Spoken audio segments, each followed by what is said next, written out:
Hello po mga Lods at welcome back po sa channel natin. So dito po sa harapan makikita nyo po dalawang klase po na SSR, yung solid state relay po ang bagong demonstration natin mga Lods. Dagdag idea po sa channel natin. Kasi marami pong nagtatanong po dito sa SSR natin kung paano ba mag-basic wiring. So dito po mga Lods, ang SSR. So ang SSR natin mga Lods ay nakarated po siya sa 3 volts hanggang 32 volts DC po. Dito yung input, makikita po dito mga Lods. So kung 48 volts ang gamit mo, hindi po ito magagamit mga Lods. Hanggang 3 volts to 32 volts lang ang pwede. So ang mangyari dito mga Lods, sinusuplayan po ito, mayroon po makita nyo dito na negative at saka positive. So pag supplyan po ito, mag-i-indicate po dito mga Lods, kulay red po ang lalabas po dito. Na ibig sabihin, may supply na pumasok po dito sa input. Dito naman sa taas, ito naman yung output na papasok dito sa SSR natin. So mayroong nakalagay na negative at saka positive. Kasi ang design dito mga Lods is DC sa taas, DC rin ang input, DC ang output sa taas. Tapos makikita mo dito mga Lods, ang diagram naka-normally open po. Ang ibig sabihin po yan, putol po yan. Kapag pumasok po ang supply dito, itong normally open po dito mga Lods, magiging normally closed po yan. Ibig sabihin, parang nag-jumper po itong dalawang terminal dito. So, hindi po ibig sabihin na kapag sinusupplyan mo ito ng 12 volts, lalabas dito ang 12 volts. So, hindi yun mga Lods. Ang purpose lang niya dito sa output natin, parang switching lang o parang ginamper lang niya ito. Kaya pag wala pong supply na papasok dito na 12 volts, kasi 12 volts ang gagamitin natin, normally open. Pero pag may supply na po ito, itong naka-indicator po na diagram, mag-normally close po ito. So ibig sabihin, magkukontak po ang dalawang linya dito at saka dito. So ang design, lagi mong tandaan, naka-DC to DC po ang design. Tapos naka-rated po siya sa 100 ampere ang rated. So mamaya ipapakita natin yung paano ba ito magko-connection, yung mga basic wiring na natin. Ito naman sa kabila natin mga Lods, halos magkapareho lang kung titingnan mo ito. So dito rin meron ding tinatawag na 3 to 32 VDC volts ang supply. Pero sa taas kung titingnan nyo mga Lods, palapit pa natin, naka-AC po sa taas. So, wala hong polarity nakalagay. Pero ganun pa rin ang connection, naka-normally open. Kapag nasupplyan po ito, ganun rin, magko-close contact po dito sa terminal na dalawa. So, hindi po ibig sabihin, pag supply mong 12 volts, magiging easy supply. Hindi po mga Lods. Switching lang po ang mangyari dito. Mag-normally close po ito kapag merong supply na papasok. So, isang linya lang ang ginagamit, parang switching lang. Cut off, may supply. Pag walang supply, open po mga Lods. So, wala pong polarity. Pagdating po sa IC, yan, makikita nyo, wala pong nakalagay, naka-infinite. So, kahit ba magbaliktad lang ang tapping mo dito, pwede lang.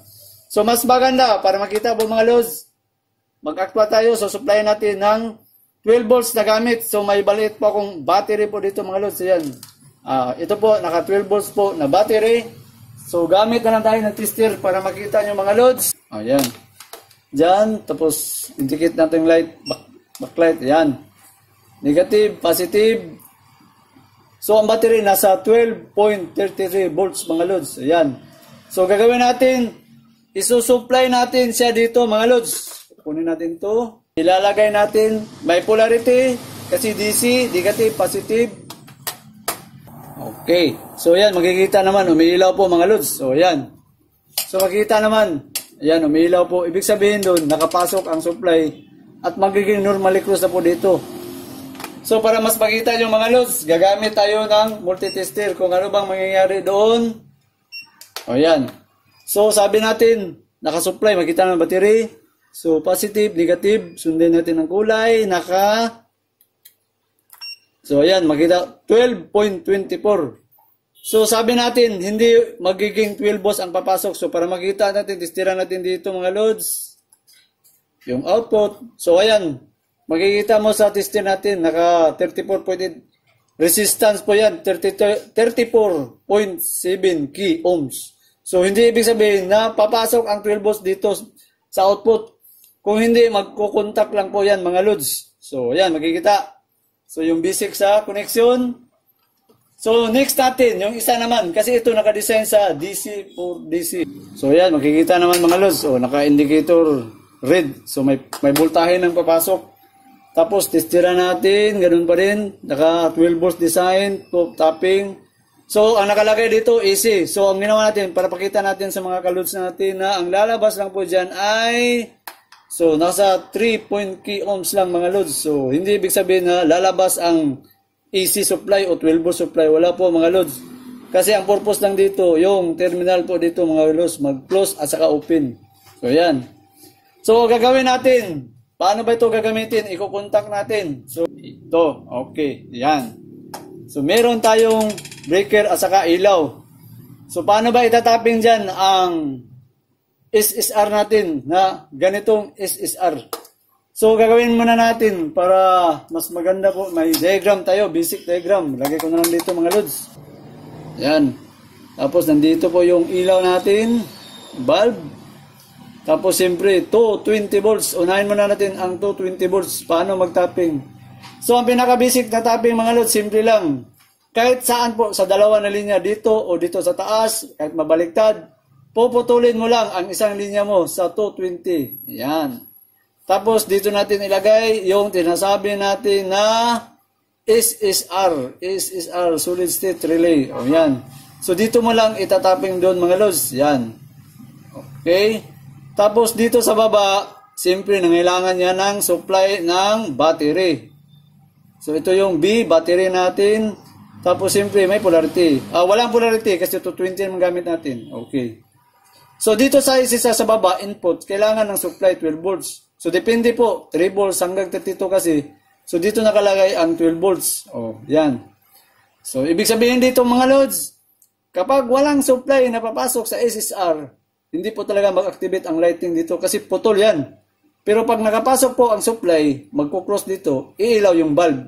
So, yun ang pinaka-basic sa wiring sa SSR. So, gagawin natin, i-actual natin. So, ito po yung sinasabi natin. O, yan. So, wala tayong gagawin. Puputulin natin dito. Gusto makita mo sa diagram. Yan. Putulin. Dito na lang. Mas pabor dito sa baba. Putulin natin at itapping na natin dito sa output ang tapping. Pero bago po natin yan itapping yan mga loads, papailawin muna natin itong na makikita nyo dito na totoo po na 220 gamit natin dito. So, i-switch on ko muna itong multitester natin. Yan, multitester. Tapos, testiran ko muna dito para makita nyo. Ito yung line side, ito naman ang load side. So, naka-off ang breaker. Dito tayo mag-tester sa line side para makita. So, backlight natin para makita. Ayan. So, para makita na 220 ang gamit natin. So, ayan po, makita naman.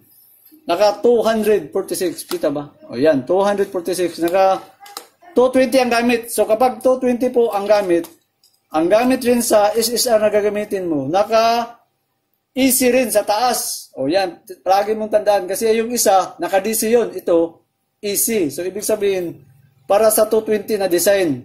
Pero yung sa baba, para sa 12 volts na supply sa input. O yan.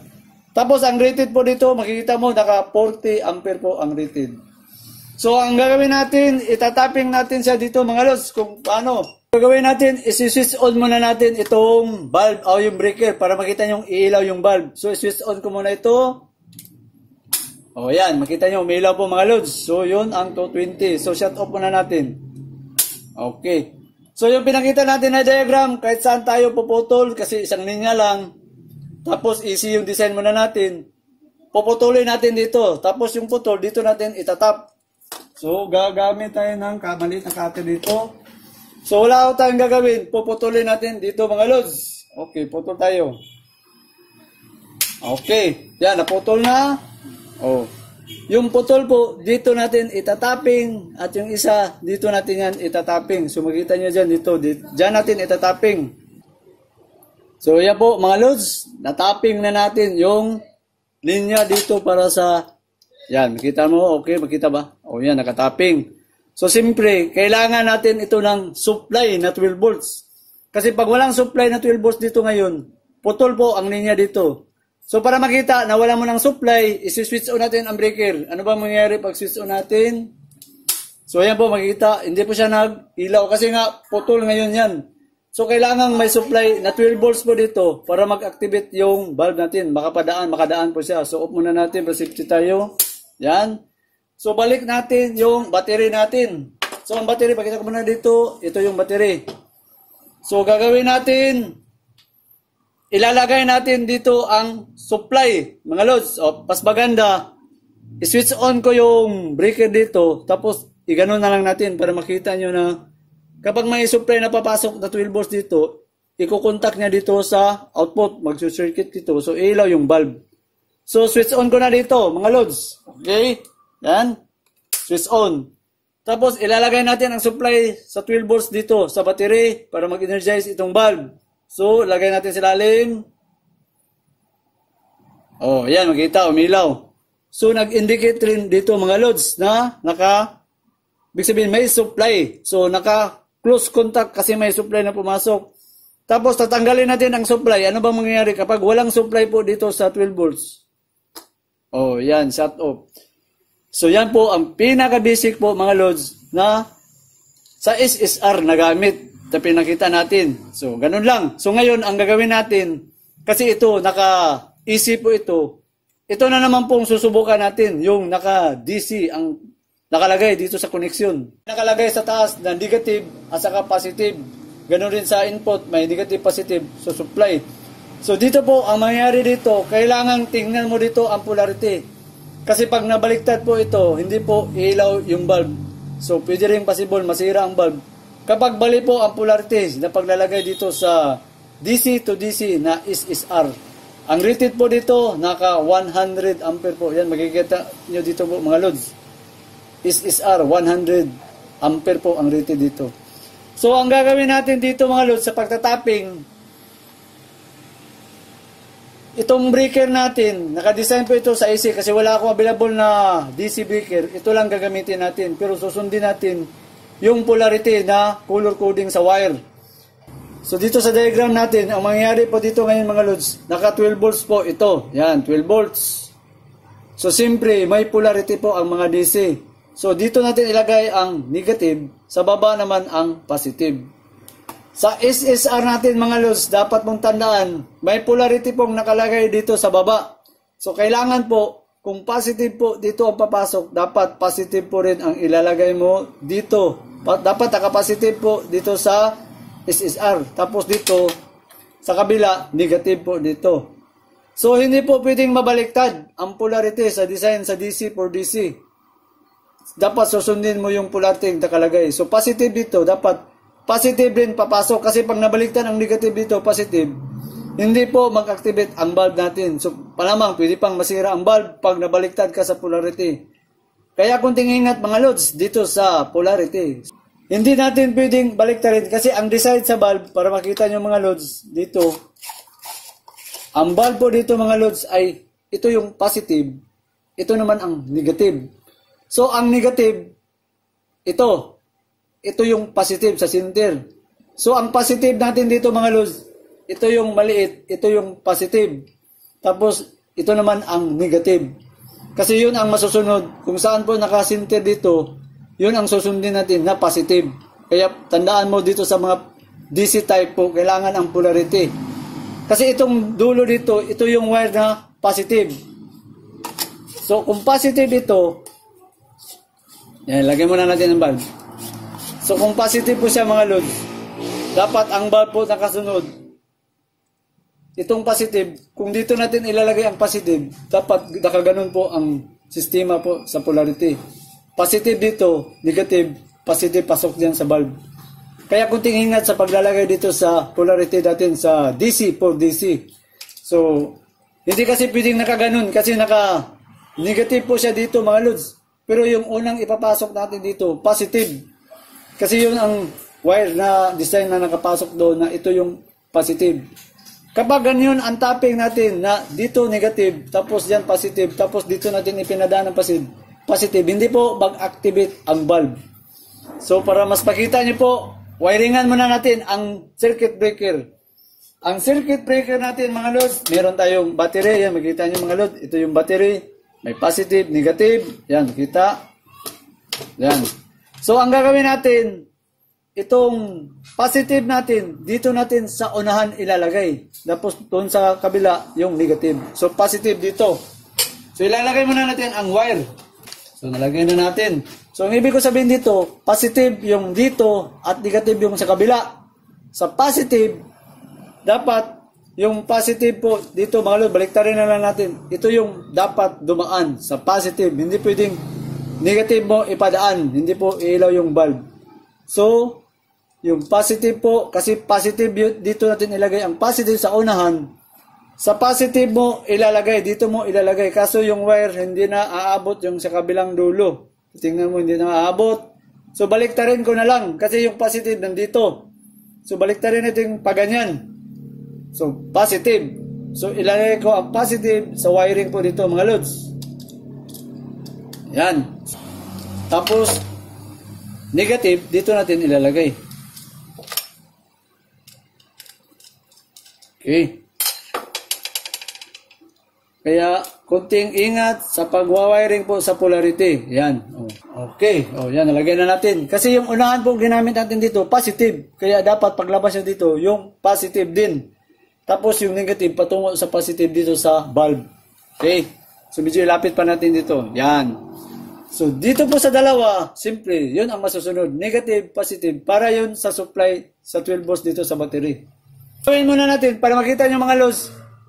Naka-switch on po ito. Nakalimutan natin, naka-off dapat. So naka-switch on po ito. So para makita nyo po na iilaw yan kasi 12 volts po. Jajampera natin ito ng wire para makita nyo na iilaw na wala mo nang nakasupply sa SSR. So, gagawa tayo ng jumper. Ito yung wire. Suppose naka-switch on ang breaker. Nakalagay naman ang wire dito sa positive sa battery na 12 volts. Jumpera natin para ilaw mo na. Para makita nyo yung indicator na papasok ang 12 volts na ilaw itong bulb. Jumpera natin. O yan, umilaw. Tanggalin natin jumper. O yan. So, ngayon, so supplyan natin ito mga lods. Kapag pumasok ang supply, titingnan natin kung tama bang nang magkukontak po ito na iilaw yung 12 volts natin na bulb. So, gagawin natin, lalagyan ko itong alligator natin dito na positive, pula, at negative dito sa itim. Yan. So, wala tayong gagawin. So, supplyan natin yung 12 volts natin. So, para makita nyo, siyempre yung wire, masusunod. Positive dito, negative. So, susundin mo lang yung pula sa positive, yung negative sa negative, yung itim. So naka-switch on tong breaker. Kapag ilagay ko tong supply, papasok ang supply sa 12 volts, magko-contact po ito. So, ilaw yung bulb natin na 12 volts. So, ilalagay ko siya dito. Anong mga ilalagay natin sa... yan po mga lods, umilaw. Nag-indicate po dito, makita ba? Yung pula. Tapos, pag walang supply, tanggalin natin. Yan. Cut off po mga lods. So yung pinakita natin dito, yung basic na function sa isang SSR. So video dito sa SSR na DC po DC, kunting ingat sa polarity. Kasi pag nabaliktad po, hindi po gagana ang bulb at pwede siyang masira. At pwede rin itong masira makabaliktad. Kaya nga may polarity makikita. So isa pa. So positive, positive, tapos positive. Negative. Yan, ilaw ang bulb. So, ang basic lang doon mga lods, kung anong polarity na unang pumasok na positive, dapat sa positive mo ilagay. Huwag mong ilagay sa negative. Hindi po siya magpapunction. Tapos yung negative doon na sa dulo ng positive dito sa bulb. Kasi may polarity ang mga bulb na DC volts po mga lods. So, ngayon ang tanong na naman, body ploys, saan ba talaga ginagamit ang mga SSR? So, gagawin natin, pakita natin yung pinaka-basic. Sa solar natin i-apply kasi talagang marami pong magagamit ang SSR po, hindi lang sa mga solar, kundi sa mga electronic device o sa mga mechanical o controller po sa mga electronics, ginagamit po ang SSR. So sa basic natin, kasi nakasular tayo, sa solar natin ipakita ano yung function sa SSR. Kapag ginagamit na po sa solar ang mga SSR natin.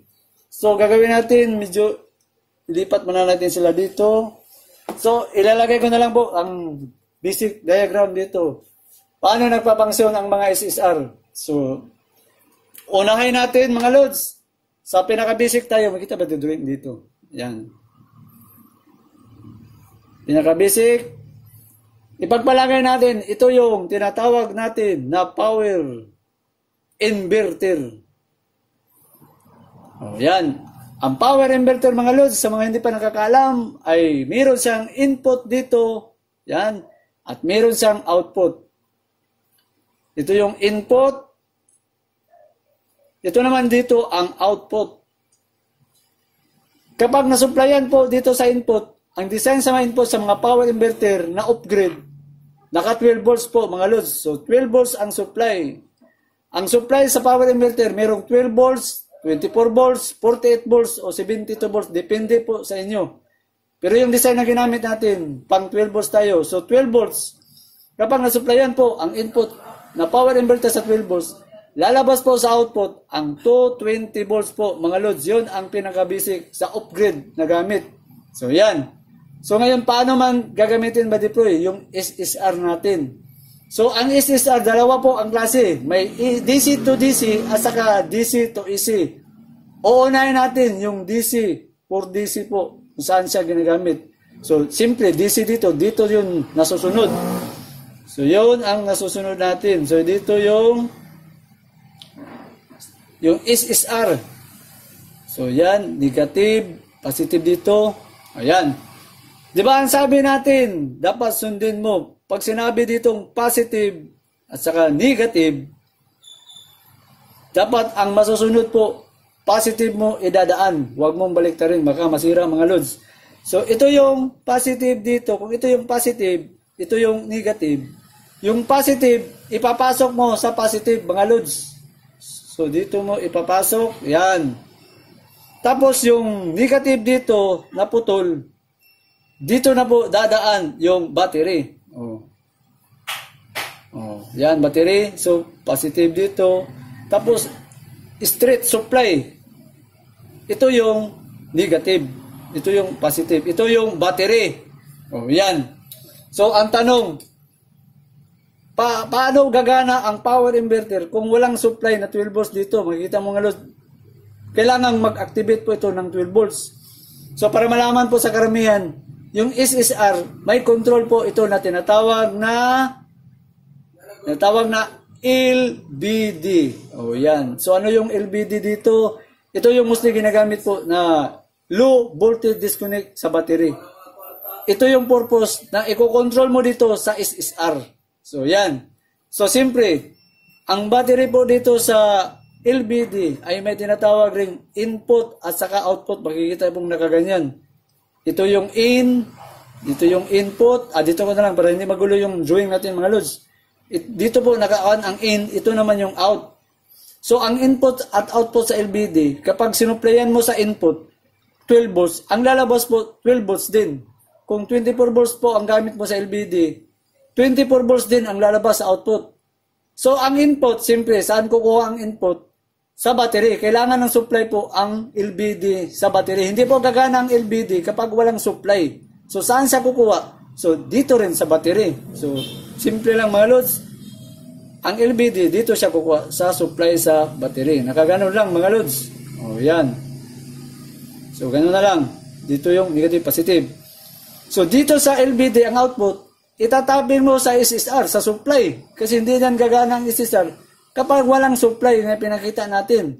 So dito mo ikukunik ang output sa SSR. So ganoon na lang natin. Yan. Saka dito. Yan. So titingnan mo mabuti yung polarity. Kung dito yung negative, so negative din doon. At dito yung positive. Positive. Yan. So ang LVD natin dito mga lods, ang purpose po doon sa LVD natin, ito yung magbabantay po sa battery. So sa hindi pa nakakaalam doon sa LVD, ilalagay ko ang LVD na lang para mas gusto nyo masundan pa kung paano gamitin ang LVD. Dito po lalabay yung white, pakiclick kung ano yung function sa LVD kasi matagal na natin itong diniscuss. So ngayon po mga lods, ang LVD dito mga lods, nakakontrol yon para doon sa battery. Yun ang purpose. Kapag bumaba ang battery, ang LVD sa 12 volts o ang battery naglubat na sa 12 volts, itong LVD na command, ika-cut off po niya ang output dito sa 12 volts. Mawawala po ang 12 volts dito kapag umabot ito sa 12 volts. So, ibig sabihin, walang magsusupply sa SSR kapag umabot sa 12 volts. So, cut off. So, pag maputol ito, walang supply ang power inverter. So, ang purpose sa LBD natin, para hindi po ma-over-discharge itong battery dito. Yun ang purpose, mga lods. Kaya yung mostly ginagamit na LBD module po, mga lods. So, ngayon, paano naman siya makabalik? So, ang LBD, mayroon ding reconnect. So, depende, mostly nasa 12.8 o 13 volts. Ibig sabihin, kapag nakakarga na po ang battery sa solar panel, pag umabot sa 12.8, babalik po ang 12 volts dito. So, ang 12 volts, susupply muli sa SSR. Yan. Tapos, pag bumaba naman ang LBD sa 12 volts, mawawala po ang supply dito sa 12 volts, maputol po ang supply, edi putol na naman po dito. So, hindi magagamit ang power inverter. O yan. Kasi ang purpose doon, para hindi ma-over-discharge po ang battery dito na ginagamit, mga lods. Yun na po ang pinaka-basic kapag ginamit mo sa DC to DC. Paano naman po kung dito na naman natin ilalagay ang SSR? Sa DC to AC. Kasi nga, dalawa po ang klase sa SSR. So, yan po mga lods. Dito ang design sa DC for DC. Kung gusto mong mag-proper shutdown ang inverter mo, dito ka sa DC for DC. Yan. So, ililipat natin siya dito sa, wala naman tayo. Lilipat natin siya sa DC for AC. So, kung DC to AC ang gamit, simple lang. Ang battery dito, nakadirect na lang sa battery. Yan. Uy, hindi na. Yan. Nakadirect na lang. So, positive, negative dito. Yan. So, dito na tayo sa kabila, mga lods, para sa DC to AC ang gamit. So, tatanggalin muna natin itong 220. Dito na lang natin ilagay ang 220 volts. Yan. Dito. Yan. SSR, solid state relay. So, ang solid state relay natin, dito natin ipadaan yung isang wire at yung isa dito. Tapos yung isa dito. So, ito yung 220 na dadaan.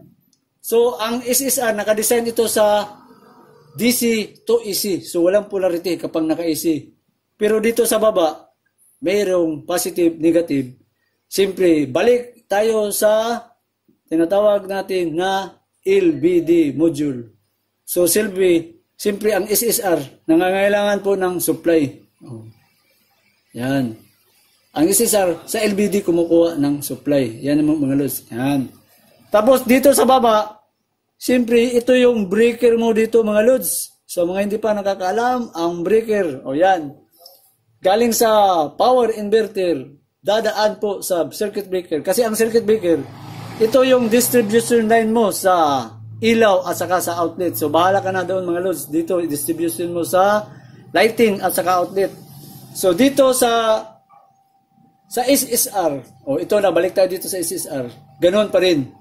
Siyempre, itong LBD, nakakonektado ang input dito sa battery. Yan. Nakakonektado yan mga lods. So, ang purpose dito ngayon, kapag naka-activate po ang power inverter, dadaan po siya sa SSR. Yan. So, kapag ang SSR po ay walang supply na pumasok dito na magsusupply sa LBD, so, ano mangyari? Makikita mo, mapuputol po ang isang linya sa isang power inverter. Kapag walang supply na pumasok sa SSR, so, sino ang nagsusupply sa SSR? Yung LBD dito, mga lods. So, ang LBD, yung sinasabi natin, yung input at saka yung output. Yung input, ang nagsusupply, yung battery. Pagpasok sa input, lalabas po ang output na 12 volts na magsusupply sa SSR. Yan. So ngayon, ganun pa rin. Kapag umabot po ang LBD sa 12 volts, mawawala po ang supply dito sa output na patungo sa SSR. Kaya pagdating po sa 12 volts, walang supply na papasok dito kasi ika-cut off ni LBD po ang supply. So, ang mangyari, hindi magagamit ang power inverter na makapasok sa supply dito sa circuit breaker. So, ang purpose na naman, simple, para hindi po ma-overcharge ang battery na ginamit natin dito mga lods. Yun ang purpose. Kaya kapag nakargahan muli ang battery sa solar panel, tataas ang battery kasi nakargahan sa solar panel. Pag umabot sa LBD, depende po sa setting nyo, kadalasan 12.8 o 13 volts. So 12.8 na lang ipagpalagay natin. Pagdating po sa 12.8, papasok muli ang supply po mga lods dito sa output CB. So mag-activate muli ang SSR. So magkukontak po ito, magkuklose. So balik energize. So pag mag 12 volts, balik cut off. So ang gagawin natin, kasi maraming tatanong, ano yung pinagkaiba doon sa DC at saka AC na breaker? O yan. Para malaman sa mga kaludin natin na hindi po pwede na gamitin ang AC sa mga DC. So para makita nyo, kasi nga may rated. So pakita ko muna sa inyo. Balik natin tong rated na nakalagay dito, katulad dito. Taka DC to AC 40 watts. 40 watts. 40 ampere ang gamit. So, gaano titingnan natin sa mga kaludin, ipakita natin yung ano ang kaibahan sa nakagamit sa AC to DC at saka sa DC sa mga amperahe. So, i-erase muna natin ito mga lods. Oh, yan. Erase natin. So, example na lang ito. Naka AC. DC ang input. AC ang output. Kapag ginamit po ito, tapos naka-rated sa 40 ampere. So, ano bang mangyayari kaibahan? So, unahin natin yung naka-AC na breaker ang gamit. Yan, breaker. AC gamit. Yung basa po, mga lods. So, balik tayo sa formula na ginagamit. Kadalasan ginagamit natin is P is equals to IB. Yan. So, dahil po, para makita natin, ano po ang kayang gamitin sa 40 ampere na sa AC? So, I is 40. Yan. Hindi na makatintugnan natin. 40 times natin sa simple ang gamit kasi nga naka-AC ito. 220. Ideal sa computation, 230. Yan. 9,200 watts ang magagamit sa 40 ampere na ECC. Para safe po ang gamit mo dito, huwag mong isagad sa 9,200 kasi masusunog po ang SSR natin. So gagawin mo sa 9,200 watts, dapat 80% lang po ang gamitin mo para safe po ang SSR. So sa 80%, 9,200, i-times mo lang sa 80% na gamit, ang pwede mo lang gamitin mga loads ay 7,360 watts. So, ibig sabihin, ito yung pinakasip na gamitin mga loads. Kung gagamit ka ng 40 ampere na SSR. So, yan po mga loads, makikita. So, titingnan natin yung kaibahan naman. Kung dito naman tayo sa DC, 4 DC nga gamit mga loads. Ano yung kaibahan? So, ganun pa rin ang formula. Makita pa ba? P is equals to IB. So, tingnan nyo yung kaibahan mga loads. So, sabihin na natin na pareha rin, 40, pero DC por DC ang gamit. So, sa I, kasi sabihin natin 40 times, ang gamit natin dito, 12 volts, equals, so 40 times 12, 480 watts. O, yan, makikita nyo ang kaibahan. Kaya, kung nag-DC por DC ka, sa 40 ampere na SSR, hanggang 480 watts lang ang pwedeng gamitin. Tapos, masusunog yan kapag isagad mo sa 480. Kaya kailangan 80% lang ang gamitin mo mga lods. So sa 480 watts, sa 80%, nasa 304 watts lang ang pinakasip gamitin mga lods. Dito sa DC to DC at saka AC TC. O yan, makikita nyo ang kaibahan mga lods. Kaya mas malamang ang AC gamitin mo kapag naka-DC kasi ito 20 ang gamit. Ito kumpir sa kabila, naka 12 volts po ang gamit.